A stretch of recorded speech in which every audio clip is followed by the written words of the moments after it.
Welcome to the Slop Farm. Enjoy the video. You start by creating a Google Cloud project and enabling the map's JavaScript API so the library loads correctly. Once done, generate an API key and immediately apply restrictions. Use HTTP referrers for browser apps or IPs for servers. This limits misuse. Make sure to enable billing and set quotas because the key is inactive for production without billing. These steps ensure the key will work reliably and safely when you add it to your JavaScript. You next embed the key in your page by loading the map's JavaScript URL with key equals your KEY and any libraries you need. Once done, prefer async and defer attributes so map loading won't block rendering. Make sure to never commit an unrestricted key into public repositories.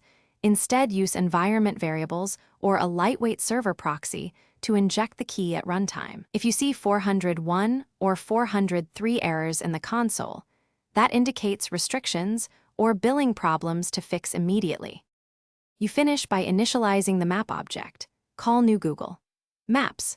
Map target element center, lat LNG zoom, 12, and add markers or controls as needed.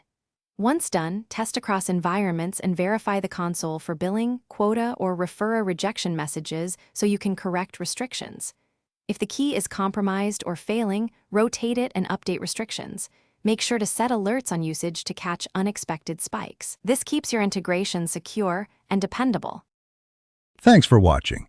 Consider subscribing if we helped you today.